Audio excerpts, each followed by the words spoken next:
నానాటి బతుకు నాటకము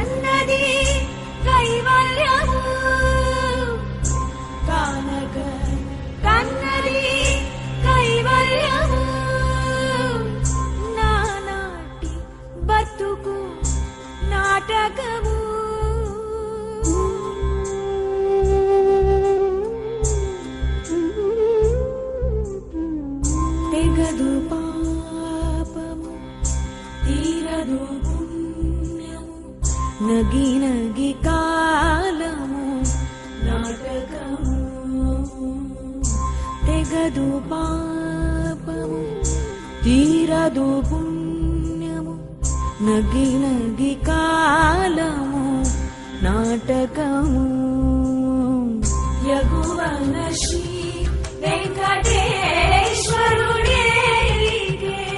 యగువన శ్రీ వెంకటేశ్వరుడేకే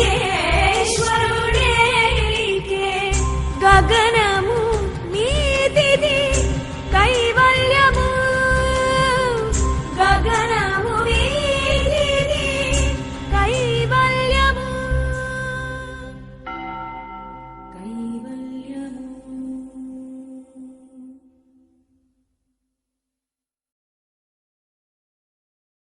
कुछ अरसा प्रोफेसर एमजी के मेनन ने स्पेस रिसर्च का काम संभाला।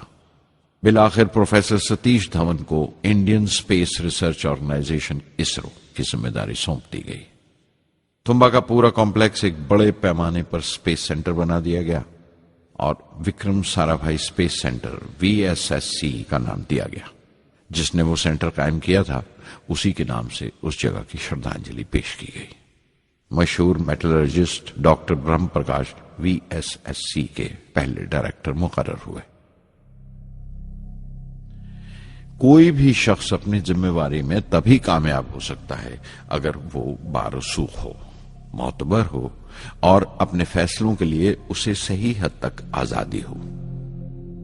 शायद निजी जिंदगी में भी तसल्ली का यही एक रास्ता है, आजादी और जिम्मेवारी एक साथ हो, तभी वो तस्कीन और खुशी का बायस हो सकती है। और जाती आजादी हासिल करने के लिए मैं 2 रास्ते तजवीज कर सकता था जो मैंने इख्तियार किए। पहला तो ये कि अपनी तालीम और तरबियत को बढ़ावा दो। इल्म, नॉलेज बड़ा कारआमद हथियार है, बहुत काम आता है। इल्म जितना ज्यादा होगा उतनी ज्यादा आजादी के हकदार हो गए। इल्म वो पूंजी है जो कोई छीन नहीं सकता। टीम की रहनुमाई तभी मुमकिन है अगर आपकी जानकारी मुकम्मल हो, अप टू डेट हो। कामयाब रहनुमा बनने के लिए जरूरी है कि दिन का काम जब खत्म हो आप पिछले काम का जायजा लें, अगले दिन के काम की तैयारी करें। दूसरा तरीका यह है कि अपने काम को अपना फख्र समझें, गर्व समझें और जरूरी है कि अपने अंदर की शक्ति की सही जानकारी हो। जो करो उस पर यकीन रखो या जिस पर यकीन हो वही करो, वरना दूसरों के ईमान का शिकार बनते रहोगे। SLV प्रोजेक्ट के पहले 3 सालों में साइंस के बहुत से नए नए इसरार खुले और आहिस्ता आहिस्ता साइंस और टेक्नोलॉजी का फर्क समझ आने लगा। रिसर्च और अमल, डेवलपमेंट का फासला पता चलने लगा। किसी भी इजाद में गलतियां होना लाजमी है, लेकिन हर गलती कामयाबी की तरफ एक और कदम उठाती है, एक और सीढ़ी बन जाती है। किसी भी तख्लीक की तरह SLV-3 की तख्लीक भी कई दर्दनाक लम्हों से गुजरी। एक रोज जब मैं और मेरे तमाम साथी अपने कामों में पूरी तरह डूबे हुए थे, मेरे घर से एक मौत की इत्तला पहुंची। मेरे दोस्त और हमदर्द मेरे बहनोई जलालुद्दीन का इंतकाल हो गया था। कुछ देर के लिए तो मैं सुन्न होकर रह गया, मेरी आंखों में अंधेरा छा गया। थोड़ी देर बाद जब अपने चौगिर्दे का एहसास हुआ तो महसूस किया जैसे मेरी हस्ती का एक हिस्सा मर गया था। रात की रात बसों में सफर करता हुआ अगली सुबह मैं रामेश्वरम पहुंचा। जोहरा को क्या तसल्ली देता और क्या सब्र देता अपनी भांजी महबूबा को जो रो रो कर हलकान हो रही थी। मेरी आंखों के सोते पहले ही सूख चुके थे। थुम्बा लौटकर बहुत दिनों तक सारा कामकाज, सारी मसरूफियत बेमानी लगने लगी। बहुत दिनों तक बहुत मलाल लगा, सब बेमानी लगता था। प्रोफेसर धवन देर देर तक हौसला देते थे, कहते SLV पर जैसे जैसे काम आगे बढ़ेगा मुझे सब्र महसूस होगा और ये मायूसी कम होते होते गुजर जाएगी। 1976 में मेरे अब्बा ज़ैनुल आबदीन